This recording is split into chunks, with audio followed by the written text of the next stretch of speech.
Bismillahirrahmanirrahim. Assalamualaikum warahmatullahi wabarakatuh.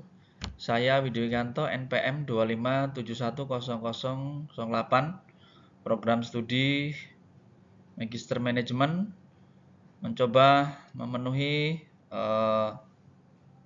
komponen perkuliahan untuk memenuhi ujian akhir semester dalam mata kuliah Manajemen Sumber Daya Manusia dengan dosen pengampu Dr. E. Febrianto dengan mengambil studi kasus tentang bagaimana kepemimpinan dan budaya organisasi menentukan keberhasilan transformasi di era kerja hybrid dan digital. Pada kesempatan kali ini saya akan mempresentasikan dua studi kasus mengenai pentingnya kepemimpinan adaptif dan budaya inovasi dalam organisasi. Di era hybrid dan transformasi digital seperti saat ini, keberhasilan organisasi tidak hanya ditentukan oleh teknologi, tetapi juga oleh bagaimana seorang pemimpin mampu beradaptasi serta mampu menciptakan budaya kerja yang mendukung kolaborasi dan inovasi. Melalui dua studi kasus ini kita akan melihat tantangan yang dihadapi organisasi, penyebabnya, serta strategi yang dapat diterapkan untuk mengatasinya. Studi kasus yang pertama yaitu Nusantara Digital. Studi kasus pertama adalah perusahaan fiktif Nusantara Digital. Perusahaan ini menerapkan sistem kerja hibrid yang menggabungkan work from office and work from home. Pada awalnya penerapannya sistem ini berhasil meningkatkan produktivitas dan efisiensi, namun setelah berjalan sekitar 1 tahun, muncul berbagai tantangan baru, komunikasi antar pegawai mulai menurun, kolaborasi menjadi kurang efektif, dan tingkat keterikatan atau employee engagement mengalami penurunan yang cukup signifikan, yaitu dari skor 82 menjadi 61. Kondisi ini menjadi perhatian serius karena berdasarkan penelitian Gallup tahun 2024, rendahnya employee engagement dapat berdampak pada menurunnya produktivitas, kualitas layanan, hingga meningkatnya keinginan karyawan untuk keluar dari perusahaan atau turnover invention. Permasalahan kasus yaitu ada 6 tantangan utama.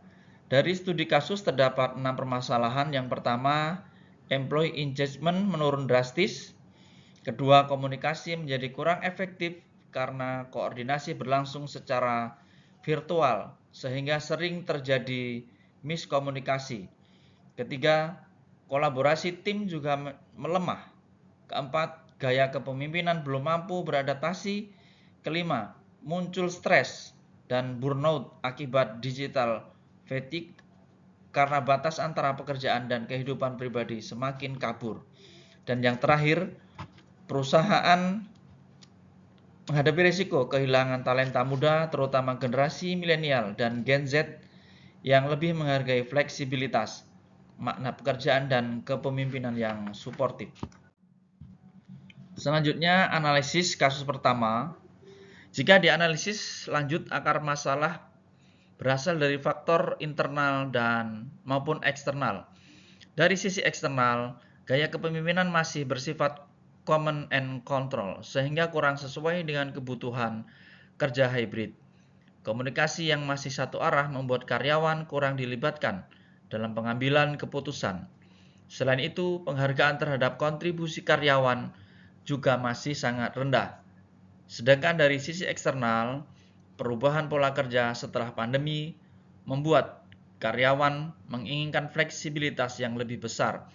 Persaingan dalam industri digital juga semakin ketat, sehingga perusahaan mampu mempertahankan talenta terbaiknya.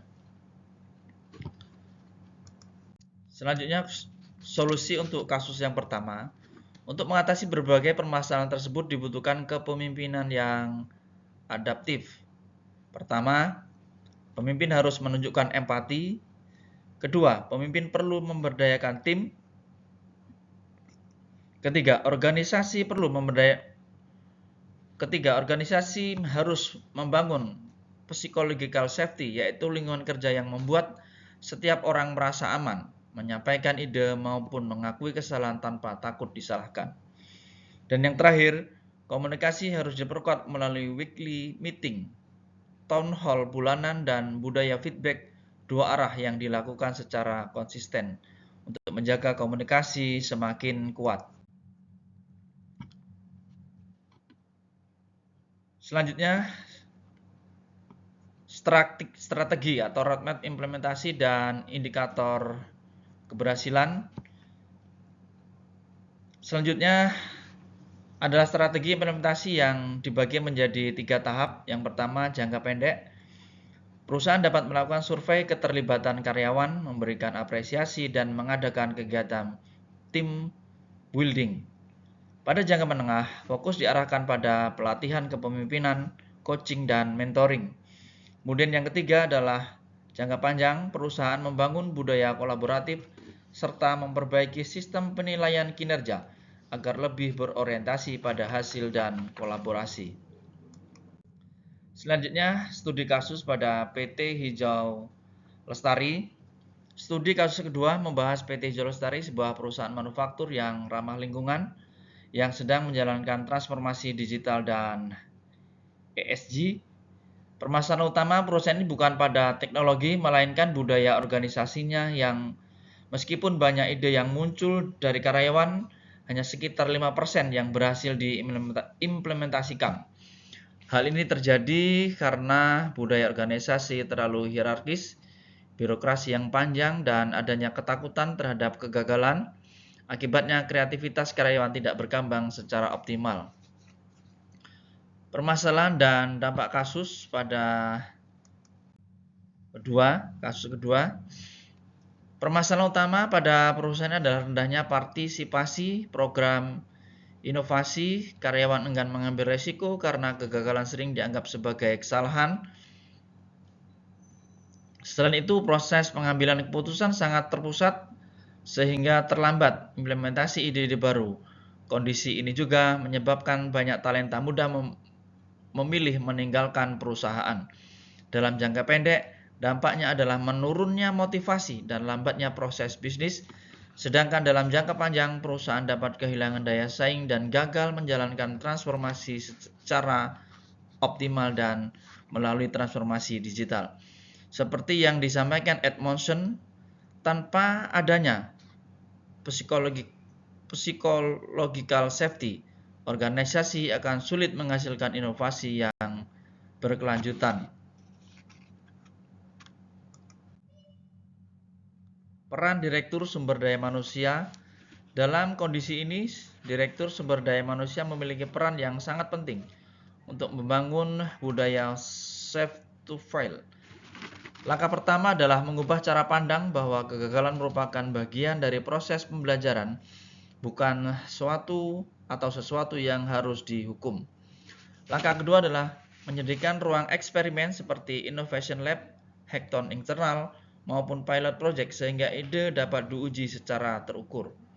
Ketiga, perusahaan perlu memberikan otonomi kepada tim dengan menyederhanakan birokrasi dan memberikan keleluasaan dalam bekerja. Dan yang terakhir, organisasi harus memberikan penghargaan tidak hanya pada hasil akhir tetapi juga keberanian mencoba, belajar, dan berkolaborasi. Strategi perubahan dan kesimpulan. Sebagai penutup, perubahan budaya organisasi dapat dilakukan menggunakan model perubahan Kotter yang terdiri dari 4 tahapan. Tahap pertama adalah membangun kesadaran dan komitmen seluruh anggota organisasi terhadap pentingnya inovasi. Tahap kedua yaitu mengembangkan potensi inovasi melalui pelatihan dan pengembangan keterampilan. Tahap ketiga yaitu mengembangkan kompetensi inovasi melalui pelatihan dan pengembangan keterampilan. Tahap ketiga adalah membangun sistem pendukung inovasi agar ide dapat diwujudkan dengan lebih mudah. Dan tahap terakhir adalah melakukan evaluasi serta perbaikan secara berkelanjutan.